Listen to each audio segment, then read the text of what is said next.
Hi everybody. So in this video, we're going to look at calculating with upper and lower bounds. We'll work through a couple of examples and then we'll try some exam style questions. And if you want to work along with me, you can download this PDF from my website. I'll leave a link below. So for example 1, we've been given that C is equal to B minus A. And we're told that A is 21 correct to the nearest integer and B is 25 correct to the nearest 5. We need to work out the upper and the lower bound for C. So with questions like this, the first thing we should do is to work out the error interval for both B and A. So for A, we're told this is 21 correct to the nearest integer. So this must be less than 21.5, but greater than or equal to 20.5. And B is 25 correct to the nearest 5, must be less than 27.5, because any more than that, or 27.5, it would be rounded to 30, and it must be greater than or equal to 22.5. So we need to work out the lower bound of a difference between B and A. If I sketch this on a number line, we'll show A at 20.5, and it can be equal to that, and 21.5. For B, this must be less than the 27.5, but greater than the 22.5. And it can be equal to that 22.5. So if we want the lower bound for C, well, you can see this will be the shortest distance between the two. And this is the lower bound of B minus the upper bound of A. This is the shortest distance between these two numbers.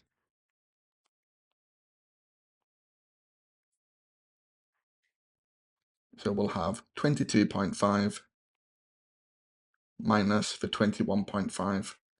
And this will give us the smallest possible difference between B and A, which is 1. For the upper bound of C, well, this will be the difference between the upper bound of B and the lower bound of A.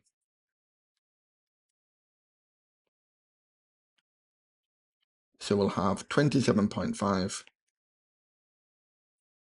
minus the 20.5, and this will equal 7. So it's really important that we can visualize how the upper and lower bound of these numbers give us the smallest and the greatest difference between the two. If we look at example 2, now we're told that t is the product of a and c minus y, and we're given these accuracies for a, c, and y. We need to work out the upper bound for the value of t. So the first thing that we need to do is to state the error intervals for each of these values. So for a, we have 9.5 correct to two significant figures. So this must be less than the 9.55, but greater than or equal to 9.45. For C, we've got 13 correct to two significant figures. So the upper bound will be 13.5 and the lower bound will be 12.5. And then Y is 10 correct to the nearest 5. So what do you think the upper bound would be? So it'll be halfway between 10 and 15. This will be less than 12.5. And the lower bound will be halfway between 5 and 10. So this will be 7.5. So if we want the upper bound for T, well, we want the greatest possible product. So we want the upper bound of A multiplied by the upper bound of C minus Y. We know the upper bound for A is 9.55. And then we need the greatest difference between C and Y. So what do you think this will be? So we'll have the greatest value of C. This will be 13.5 minus the smallest possible value of Y, So 7.5. When you work this out, we get 57.3. Okay? Let's try question 3. So we're given that W is equal to A over n minus x, and we're given the accuracy of each value. We need to work out the lower bound for W. So do you want to give this question a go yourself? Remember to state the error intervals for each of these. You can pause the video and come back when you're ready. Okay, so for x, we know 8 to one significant figure. The upper bound will be 8.5. The lower bound, 7.5. For a, we have 2.8 to two significant figures. So 2.85 and 2.75. And then we've got m is 50 to the nearest 10. So we'll have 55 and 45. So the lower bound of W, if we want the smallest possible value for W, then we want the smallest value of A divided by the biggest possible denominator. So the upper bound of m minus x. So the lower bound for A will be the 2.75. And the greatest possible difference between m and x will be the greatest value of n minus the lower bound for x. And when you work this out, we get 11 over 190, or to three decimal places, approximately 0.058. Let's try question 4. So we're given that capital Y is equal to W minus x squared over little y, and we're given these accuracies. Do you want to work out the lower bound for capital Y? You can pause the video and come back when you're ready.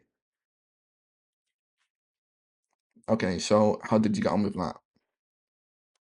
So a lower bound for capital Y will be the smallest difference between the W and the x squared over y. If we want the smallest possible difference, we want the lower bound for W, so 3.445 minus the greatest value of this would be the maximum value of x, 3.65 squared, divided by the smallest value of y, 3.5. And this will give us 3.445 minus 2.006 approximately. And this comes out as 1.439, again, to three decimal places. How did you get on with that? Let's try one more question. So do you want to read through question 5 yourself and work out the greatest number of spheres that could be made from this metal cube? You can pause the video and come back when you're ready. Okay, so welcome back if you had a go. So we're told that a metal cube has sides of length 15 centimeters, correct to two significant figures. The cube is melted down and metal is used to make spheres. The volume of each sphere is 120 centimeters cubed to the nearest 10 centimeters cubed. We need to work out the greatest number of spheres that could be made. So what we want is the maximum possible amount of metal to make into the spheres. So we want the maximum volume of the cube. This means that the cube has to have a maximum length. So we want the upper bound of that 15 centimeters. And this will be 15.5 centimeters. This will give us a maximum volume of 15.5 cubed, which is 3,723.875 centimeters cubed. And then we want the spheres to have the smallest possible volume, so we can make the most of them. So we want the lower bound of the sphere volume. This will be 120 to the nearest 10, so this will be 115 centimeters cubed. So the greatest number of spheres will be the upper bound of a volume of a cube divided by the lower bound of the spheres. When we work this out, we get 32.38 spheres. So the maximum we can make is 32. Okay, how did you get on with that? Well, if you want more practice on this, you can download the worksheet and view the online lesson from my website. I'll leave a link to that in the description below.